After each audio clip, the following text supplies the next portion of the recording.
you very much indeed, Professor Carson, my friend.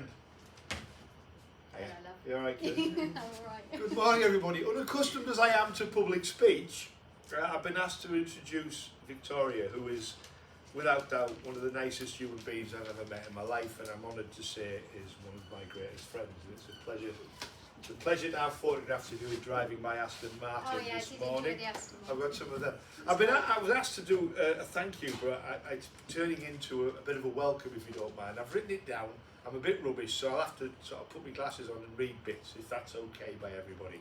So let me first of all welcome you all to this occasional lecture by Victoria. Can I call you Victoria? I have to call you Doctor, do I? No. We talked about that this morning, didn't we? did. Yeah, That's about right. my embarrassment at Manchester Airport. Yeah. Retinitis pigmentosa. Horrible word. Horrible thing for any human being to have to face. Victoria, when she was 19, was given that horrible message. An illness that has no cure, lifelong, and with the greatest respect in the world, will take your sight. Not overnight, but incrementally, bit by bit. And if you happen to be an artist and you're embarking on a career in art, that's probably one of the worst messages that anybody can give you. And I think anybody who copes with that and moves on to the enormous success that Victoria's done deserves a medal, in my opinion. When I was 19, we talked about this morning, when I was 19, I had a similar experience at the same age. I was diagnosed with type 1 diabetes. And I am needle phobic, and I suffer from biphasic cardiovascular response with fainting. Basically, if you put me in a hospital, show me a needle, I'm going to faint. And it's always the case. So, and the same message was given. This is lifelong. This might take your sight. It might take your kidneys. You might lose the occasional limb. And I think Victoria's bravery shows and demonstrates that the challenges that people face are sometimes almost unassailable. What it did to me, it took away a career in fine art not a career, so it took away the originally envisaged career in fine art that Victoria was involved with, the paint media and the drawing media of it. For me, it took away my career in the military. Basically, I was going to finish my RMN training, and I was going to join the army. No chance, not happening. Thankfully, and I think we both talked about this earlier this morning, you have to then look at other opportunities that the world gives you and that life gives you. And in my case, I was becoming a nurse, and I went on to become quite a good nurse. I'm not saying one of the best, but quite a good nurse. In Victoria's case, Victoria moved sideways into a medium that is one of the most beautiful and fulfilling mediums that there is. That's the medium of sculpture. And those of you that have seen Victoria's work, it is absolutely phenomenal. And we know we have some here at the University of Greater Manchester. She became the very best. I became quite good. She became the very best. And after linking our collective wounds, we turned tragedy into triumph, and I think that's what we're seeing here today. Moving forward, Victoria's had a further nasty turn in her diagnosis. But again, rather than surrendering to it, she's changing direction. She will now focus more on helping others in the visually impaired community, teaching, facilitating, broadcasting and being supportive, which I think is a wonderful thing for you to do. Thank you. I was quite honoured recently, as I say, Victoria become a good friend of mine. My wife and I'm from Middlesbrough. You don't do many good things in Middlesbrough. I was going to buy a Victorian vicarage on Flamborough Head on the Yorkshire coast. It's enormous, and I said to Victoria, I've got a big house, I can get a big sculpture in it. Sadly, the house fell through. We haven't got a big house, and I was not blessed with having some of Victoria's work, but I can see it online. It's wonderful, so that's good. I can do you a miniature. I knew you would. So, ladies and gentlemen, let me introduce Victoria. Her work is both visual and tactile, and beautiful in every sensory way. Beautiful work created by a truly beautiful human being. Thank you to my colleague, and please welcome my friend Victoria Clare.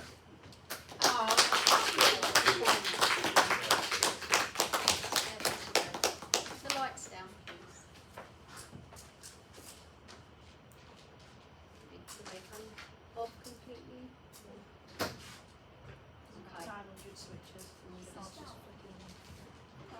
better ventilation. One behind you, one behind you. Oh. It's just a bit. Oh, there we go. Okay. Just the light from the window.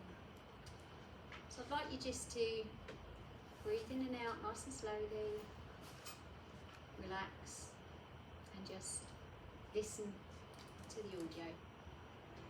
As I stepped off the concrete slope leading down to the vast stretch of sandy beach, my feet sank into the soft golden sand. My face was bathed in the warmth of the mid-morning sun, while a light breeze brushed against my skin and whispered through my hair. Walking along the shoreline, dressed in my wetsuit and carrying my surfboard beneath my arm, felt deeply inspiring, almost sacred. I could hear the roar of the ocean as it beckoned me closer, the waves rolling and crashing onto the shoreline, not with aggression, but with a steady strength and effortless flow. I could feel everything at once, excitement, gentle nerves, and a rising swell of elation as the sea called me forward. At the water's edge, I paused. I lowered my board onto the sand and bent down, slowly unwinding the surf leash from around the fins. The ritual felt grounding, intimate. As I fastened the leash around my ankle, the water crept forward, cool and silken, touching my toes with a quiet sense of invitation. I slowly stood. Tilting my head toward the sky, something opened inside me. A feeling, vast, expansive, as though the horizon itself had entered my chest. My body softened, my breath deepened. I could feel the ocean moving through me. There was no separation, only sensation, only presence, only this moment. I inhaled deeply, slowly, fully. A silent acknowledgement drifted into my mind. The path has been long, at times steeped in uncertainty, grief, and a quiet, aching fear. There were moments when the darkness felt endless, when I believed something essential was slipping beyond my reach. Yet, I did not disappear. I changed. Where sight receded, something else stirred. Something softer, something deeper, a different way of sensing, of knowing, of being. For a fleeting moment, I remembered the girl I once was, 19, sitting at a familiar pebbled beach, trying to comprehend a future that seemed to fracture before it had even begun. Broken, frightened, holding a grief too large for such young shoulders. And yet even then, the ocean was there, as it is now, a constant presence, a quiet, breathing witness to despair, to endurance, to becoming. And so too was my creativity, not loud, not demanding, but waiting, resting patiently in my hands, long before I understood that it would become my refuge, my language, my way back to myself. I breathe now for her too, for the fear she carried, for the sorrow she could not name, for the life she believed was being taken away, because she could not have imagined this moment, this stillness, this wholeness, this profound and unexpected peace. Through everything, through loss, through adaptation, through transformation, creativity never left me. When I felt lost, it gave me somewhere to return. When words failed, it allowed me to speak. In the touch of wood, in the quiet rhythm of making, I could breathe again. Blindness did not take my world away. It returned my world to me, differently, truthfully, intimately. My life is beautiful, and I am quietly, deeply grateful for how far I have come. Thank you. As I lifted my board and walked into the water, a gentle peace washed over me. Here, there is freedom. A freedom without expectation or measure. In the ocean, I am weightless, unburdened, released. I was home, within myself, within my body, within this vast breathing world. I was never lost, only becoming.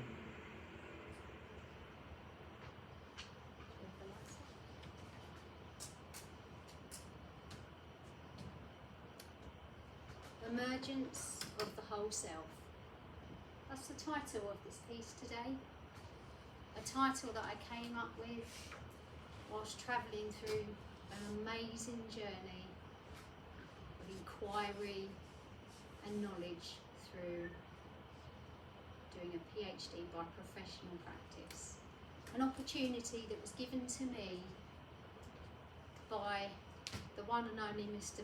Professor Jerome Carson, who actually saw something in me that I didn't see in me when we first met. He felt that my story, my journey and my acceptance would make a really interesting professional practice piece for a PhD.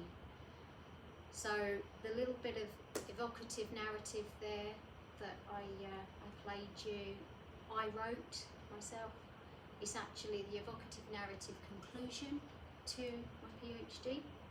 I've written something very similar as an introductory piece, but the introduction speaks of the 19-year-old sitting at the pebbled beach, and the narrative is obviously the loss and the grief of the news of the diagnosis of retinitis pigmentosa. But as I'm sure, I hope that you felt within your hearts and your bodies and your minds that my conclusive piece brings me back to a full circle of beautiful acceptance of who I am now going forward. So a little bit of history for you. I was first trained as a graphic designer. I went to art college to do graphic design. Fell in love with sculpture just completely by accident. Found a book, it was just laying on a table, it should have been put away in the library and it wasn't.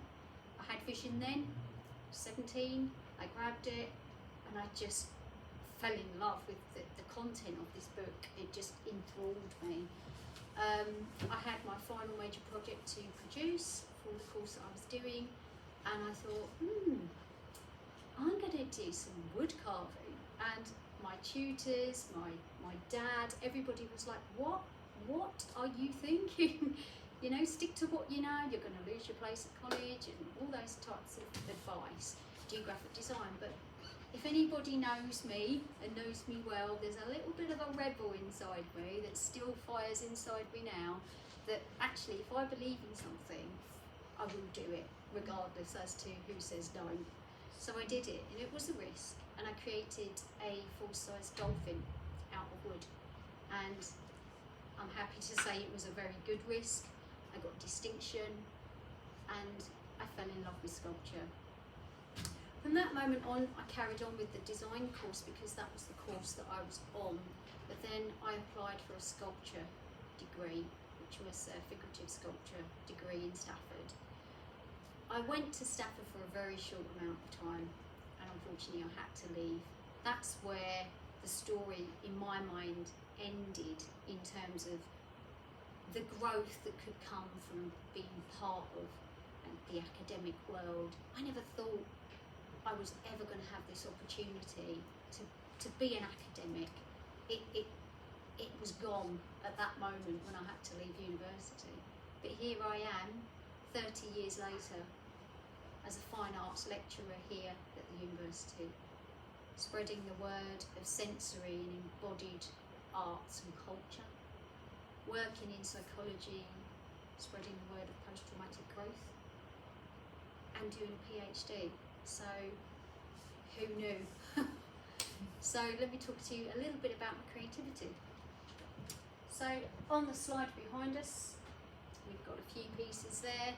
So we've got a piece called Time. I always use this piece because there's lots of connection to time. Time was created back in 2014 when I was creating a collection through the eyes of time, it was called. And I really began to realise, although I'd sculpted for a good kind of 20 years as a commissioned artist, so I was a very commercial artist. I would have clients come to me and I would create work for them.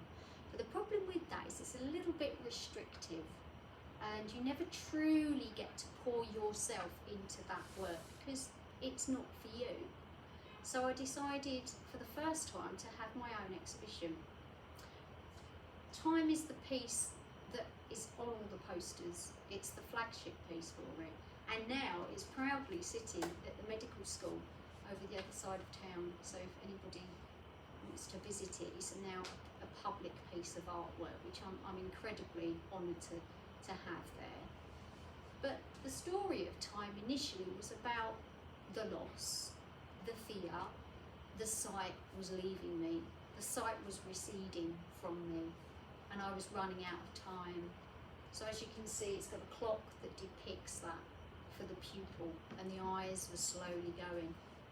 But I want to change that narrative now, because I don't want to sit on the left talking about the past to you. I want to step to the right and talk about the future, the greatness, the wonderful future that lies ahead. So I'm going to try to tell a story. I'll tell you the story, the original narrative of the piece, and then I'll change the narrative to the much more popular for me and much more futuristic hope. So Time now to me relates to a lot of my work about sensory and embodied cognition. So time is all about slowing down. When you're a blind person, if you are somebody that is slowly losing your sight, you have to adapt to every point of progression, which actually is a continuant, repetitive post-traumatic stress.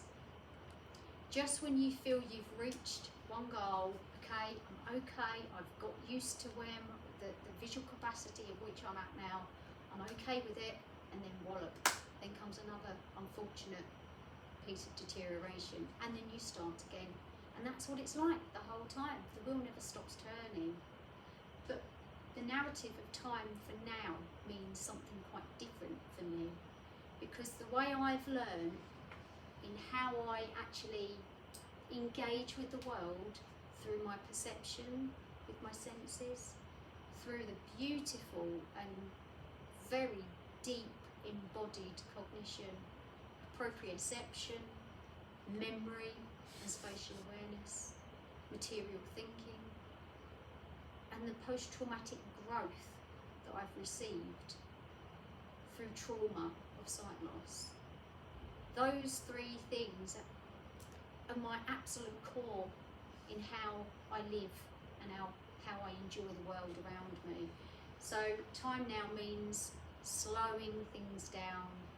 Don't rush. There's no need to rush. I've always been a rushy person, and I have to slow down. Allow yourself to absorb the moment. So that's the new narrative for Time. The next piece behind me is an open heart. An open heart beautifully represents a new narrative. The original narrative for it was actually for a client. So this is a piece that wasn't a collective piece. It was a piece that was commissioned for somebody that was a Reiki master. So if anybody understands or has heard of Reiki, it's a universal source which is all around us and comes from the earth, and the Reiki master is able to pull that universal energy for healing and positive thoughts and physical sensation to help people. The open heart represents being open to love, being open to yourself and your emotions. So now the different narrative, the new narrative of it is just this. That part of emotional and visceral response that we all have and is very, very a big part of my life is the new narrative of the work. It's there to tell you, don't be afraid to open up to fear. You sit within fear and you will find hope. So that's a kind of a new tale to tell with that piece. On the next slide, we have a piece that's called The Lilies Race. Again, it was a commission. It was commissioned by a local rowing club. They have an event every year, an annual event, which is called the Lilies Racing race. And basically, that is what it says on the tin. But why a lily? So when they go out at Queenborough, they row, and you get to a point and there's a current that crosses and it creates a swell, and all of the rowers have said it looks like a lily just coming out of the water. So of course that was my inspiration for the piece, and I created the 3 lilies raising out of the ripple around it. That now gets given every year as the prize to the winner, and it sits in their headquarters as well, so people get to engage with the work. The new narrative, I see this as proprioception, movement. The water, the ripple, is constantly moving, creating a current to raise the lilies out of the water. That, without a doubt, echoes everything about embodied cognition, spatial awareness, movement, most essentially movement. Because movement for me as a blind person is absolutely essential. I don't think half of us appreciate the information that comes from our feet. I learned so much about this through the scholar Tim Ingold, who I've included in my PhD. We all feel through our feet. Yes, we all have to wear boots or shoes or sandals, but there's nothing quite like the bare foot. And just to bring it into context, I'm a surfer. My best surfing is in the summer because I don't have to wear all of the wetsuit boots which take away that proprioception. And I feel so much more. I can literally kind of understand the movement of the water on my board and the direction for which it's going in, the force of the wave as it comes and lifts the board up. It's incredible. And I really do key into that. So I think that's a nice new narrative for that piece. And finally, the piece that I entitled Inner Child. Inner Child was part of a collection that was actually exhibited just last year in October in Wakefield. And it was one of what is now known as blind space exhibitions. Now, I've coined that phrase, and it invites people to a pitch dark space, a gallery space, where you then are interpreting the work and your environment and yourself as a 3 core principle. And this particular piece at the time, the old narrative, back in 2020, there was an emptiness inside of me, and I couldn't understand what that was about. Why should I feel empty? I was married, I had a home, I had a great career, a successful sculpting career. Why would I feel empty? What on earth is wrong with me? But the sort of person I am, and certainly back then, I wouldn't be able to articulate that without going into the studio and asking that question, because at the time I didn't have the tools that I have now to self-inquire. The only way I knew how to look into myself was to go and create, allow my hands, allow my body, allow my senses to tell the story of actually what's happening viscerally inside of my head. And it turned out at the time that I actually thought that the empty void, which is another piece, the void in the same collection, was about the fact that I couldn't have children due to the retinitis pigmentosa. Now I say couldn't, physically I probably could, although physically I can't imagine it. I'm far too small for that. But you know, it was the fact that I had a choice. Retinitis pigmentosa is a genetic disease. I would have had a very high chance of passing that disease on to my child, for which I just wasn't prepared to do. So I made that decision quite early on in my 20s. However, I was 45 and I was thinking maybe I should have had children, because I felt like I had all this love inside of me and I didn't know what to do with it. I didn't know where to place it. It's got to have something to do with maternal instinct, or at least that's what I thought. But actually, as it happens, I've done a lot of therapy, I've done a lot of self-discovery in the past 6 years, and I've I finally realised the connection wasn't about the fact that I couldn't have children. I had no connection to myself. I had no sense of me. So the work that I've done over these past 6 years has been all centred around finding connection to myself. So the new narrative for this wonderful piece of work, which is one of my favourite, I have to say, if it ever sells, I will be sad to see it go because it sits in my lounge. But the new narrative for this piece is a sense of connecting to the inner child, connecting to your core, the internal, and loving yourself in a deep way. I hope those 4 kind of pieces have given you a little bit of a background of where they originated from, but how the narrative has changed and it fits where I am now. So the next piece I'd like to talk to you about, I've just brushed upon it, was the Wakefield exhibition. So from sighted sculptor to blind sculptor, those things have been travelling alongside each other for 30 years. I found sculpture at the time when I then was diagnosed with the disease.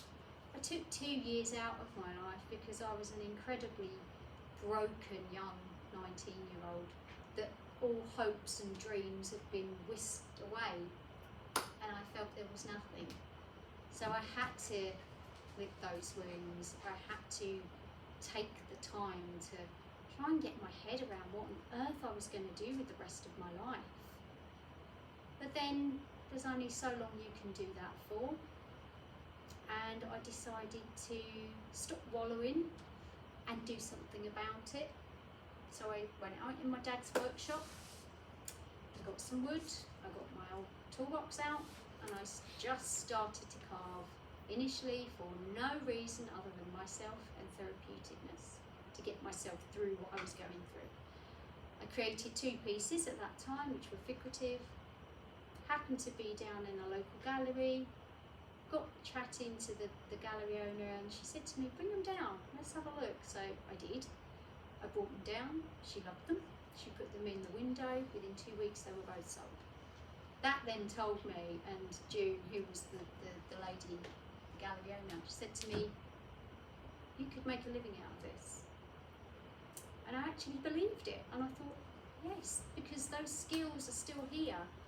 That undiscovered, embodied, sensory-led way of living that had just started to grow inside me back then was happening, was going to be the vessel for which brings me to where I am today. But of course I didn't know that at the time. I was just trying to get on and live the life that the best way I could.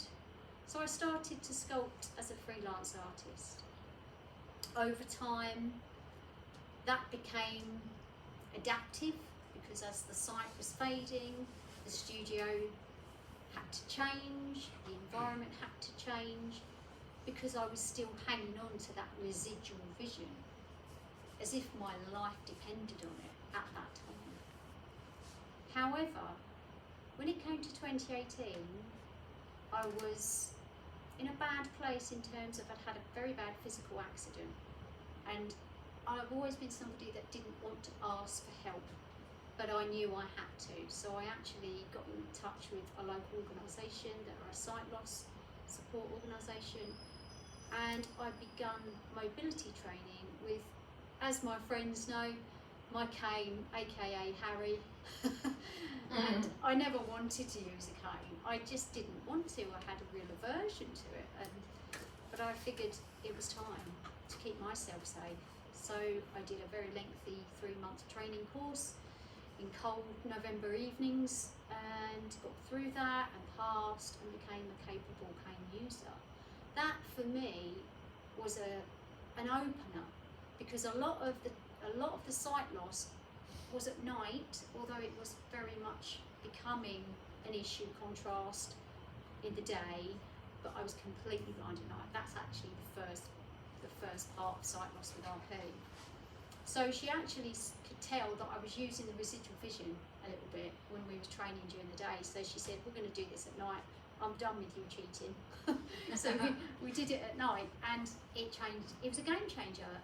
I hadn't been out on my own for 20 years alone at night, and we went out, and I just felt the freedom, a sense of trust in, as I said, didn't have that inner internal connection to myself, but using that cane at night gave me the trust in me to keep me safe, and it gave me a sense of freedom that I'd never had. So it was a big game changer, that one. And it actually, the personal experience of the visual impairment then played into, as it always does, the creativity, because I needed to articulate this one, and I was like, I don't know how I'm going to talk about it, because that's not what I do, believe it or not. How can I do this? Okay, yes, I'm going to create a whole collection, and I'm going to create one of the most unusual concepts that's never been done in the country. I pioneered the very first dark space exhibition. Blind as Sixth Sense invited the audience into a completely pitch black gallery space. It had 5 artworks that depicted all of the senses, and the final piece was called The Sixth Sense, which was the 6th piece. The Sixth Sense at that time, as my director of supervision will know, I didn't know what that was. I was just trying to articulate that sense of freedom and that sense of trust using that cane. I didn't know any more than that at that time. It was a bird in flight, a dove, and to me, freedom. You know, if I ever come back, I would love to be a bird, to fly. So that's why I did that piece. It was an extremely successful exhibition, which was on the BBC. It was reported all over in magazines, and also it was going to be put on at the Tate, at the Turner Tate in Margate. And then, unfortunately, between 2019 and 2020, I was doing a lot of commissioned work, got a lot of ambassadorial work, as I became an ambassador for Retina UK and Fighting Blindness Ireland. I was over in Ireland a lot. I was doing lots of public speaking for lots of big major organisations, and life was looking good. You know, the career had really lifted. But then COVID came, and then lockdown came, and then so did the final piece of my sight loss puzzle. Couldn't have happened at a worse time. We was all locked down and feeling trapped and suffocated. My white cane, what I will explain to you as white, is I didn't expect it to be white, my final sight loss. I thought I would go to the dark, to the black, because of the night blindness. So that was quite a thing to actually have to get used to, and very chaotic, and the senses just went crazy. Everything became louder, everything became harsher, my feeling, touching things, just, you know, just everything was irritable and almost unmanageable for me. And unfortunately, I had a mental breakdown due to that. However, with therapy, I was brought back to life, which I thought, you know, I had to sort for myself as well. And over the past 6 years, I've got to this position. So the journey of Blind as Sixth Sense, because of my own personal struggle, was kind of put on hold, really, up until last year. So I started to talk to my professors about Blind as Sixth Sense, and you know, obviously that was a very core part of my PhD. And then I thought, why not do it again, but in a different way? So how can I show the evolving piece?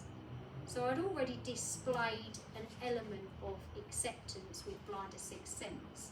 So I'd already showed people I once sculpted with sight, I now sculpt blind.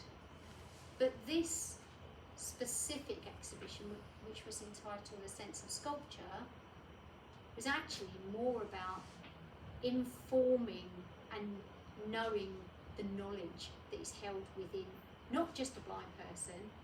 I wasn't just celebrating blindness for myself, It was an educational piece to educate and invite yourselves as sighted people into not just understanding and interacting with sculpture through tactile, haptic touch, but to engage with yourselves, one another, material and environment.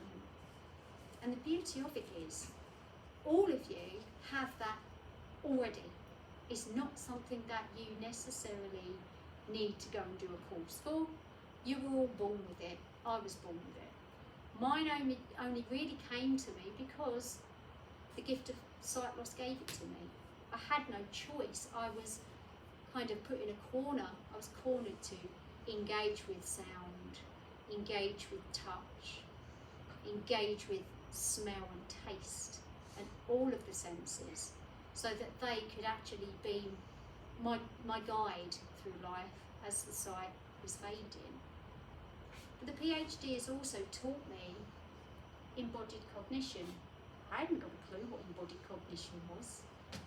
I do now, and I've realised actually I've been using my embodied cognition for years, but without realising it. When you sculpt, for me as a reductive traditional sculptor, I carve with a mallet and a chisel. I stand at a stance, so I'm really solid. I feel the wood. I carve with the chisel, but I feel what's happening from the chisel. It comes through my hands. As David Pye said, that the workmanship that is taken on somebody that's a craftsperson goes beyond vision. You will feel it in your body. You will feel it through your haptic touch. I'd like to take that even one step further, and I'll talk to you a little bit about that with the PEG framework in just a little while. So the transition between sighted sculptor and blind sculptor was really pushed along by A, my personal experience of using a mobility cane and gaining that self-trust, and then B, last year, by my PhD and the knowledge that I'd gained by doing the PhD, I wanted to share with others. Data was collected, the audience was asked to fill in a form about their experience. The workshop, the PEG framework workshop, was run alongside the exhibition. So as you can already see, the exhibition already evolved from Blinder Sixth Sense. Blinder Sixth Sense didn't have any of those elements going on, but the sense of sculpture did. So let's talk about building the sensory, embodied, led way of knowing. What do I mean by that? What I mean is all of those things I've spoken about today: proprioception, haptic touch, auditory, taste, sound, all of those things clicking into the embodied experience of memory. Memory is massively important to me. I pray that that will always be the case as I get older, because it is something that with the hands and the ears, I would say, is the third most important part of how I engage with the world. I have to learn my routes with my cane. I'm a bit like a train, so I can't afford to go off a track. Once I know where the track is laid and I'm going from A to B, that's my route. No one can take me off that track because then I'm lost. And you memorise it. You memorise everything. This slideshow I've memorised. I don't have any notes to tell me which one's coming next. I've memorised a lot, and I always do.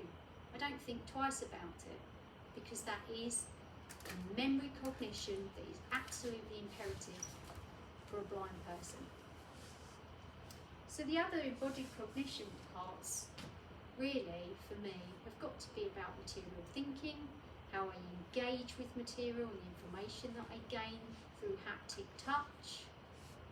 It's also about bringing the senses into that, because the way I see it, it's a little bit like a domino effect.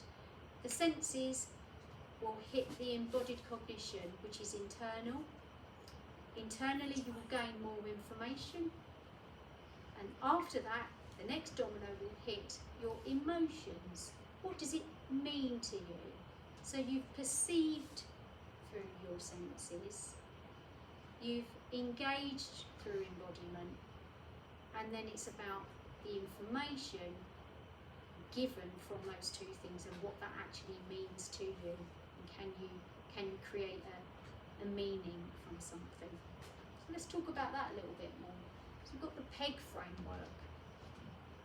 The PEG framework was designed quite recently, and it's been something that I've been teaching for a couple of years now here at the university. It first derived from my workshop, developing an embodied cognition using a sensory approach. So let me tell you a little bit about that workshop. It's done with fine arts students, but it is now rolling out and has been rolling out. So I've got people from different cohorts that have been part of that particular workshop. I blindfold my participants. We use clay as the medium for which they will engage with. I ask them to sit in the blind space, to sit in the uncomfortable for 10 minutes and contemplate. I ask them to contemplate what they are feeling. They go internally. It's interesting, a lot of fear comes, a lot of suffocation comes, but actually quite a lot of people get a sense of peace as well, and a sense of clarity. So it can go either way. Once they've done that for 10 minutes, I then ask them to articulate those feelings through clay. Now the ideal and the objective and the aim of this is to not make something good, but it's to make something that's felt, something of meaning. So don't objectify, don't sit there and kind of make a cat. It's not about that. It's about, if you're feeling fear, show me fear, explain fear, express fear through the clay with the shapes that you create. What does that look like for you? And then what we do is we discuss it. We have an open discussion, which is really interesting because there's all sorts of outcomes, you know, from people initially feeling the fear and confusion and having suffocation, to slowly adapting by using the haptic touch as I wouldn't say using it as a distraction, but it's actually focusing your mind on what you're doing in the moment. So actually, as Csikszentmihalyi says, the flow state is very much a momentary being in the present. And that's exactly what can happen. It used to happen to me all the time in my studio, where I'd lose all time and space and awareness of anything going on around me, because I'm so involved with what I'm doing. I'm so in the moment. I'm so in that sculpture. Sometimes I'd forget to eat because I was too into what I was doing. But that is the flow state. And the flow state can give you exactly what you need in that moment. And that's the beauty of art. The beauty of creativity can be an aid to recovery through hard times and trauma. And of course, that's where post-traumatic growth comes in as well. So by doing this with students, it's slowly been adapting and evolving. I've now wrote a proposal for the PEG framework. It stands for perceive through the remaining senses, engage through your embodied knowledge, and give meaning through your visceral and emotional responses. Those three things are the core of how, not just how I create my work, but how I live my life on an everyday level. And I'm so thankful and grateful to have found the answer, because as I've said to you, in the early years, I was doing it already, but not knowing I was doing it already. So what the PhD has brought to me, above anything else, above eventually becoming a doctor, do you know what? The best part is not the title. The best part is the gift of, I have now no longer got a big question mark over my head. I've got the answers, and it feels so fulfilling. I can now understand the way I live my life. If I speak as an advocate at conferences or I talk to people that are going through visual impairment, this is my message. Blindness is not a deficit if you choose to step into knowledge and information and understanding. Because once you learn about those 3 core principles, it empowers you and actually kind of makes you feel a little bit, the sighted world don't quite have it, but I do. But my job now, as an advocate, as an educator, is to actually spread that message. I want to teach, I want to be in academia, creating change so that people can learn alternative ways of knowing and being. And that is my mission going forward. So I'll leave you with this closing point. Emergence of the whole self. Step into the light, not just to see the dark, but to allow one's true self to shine. Thank you.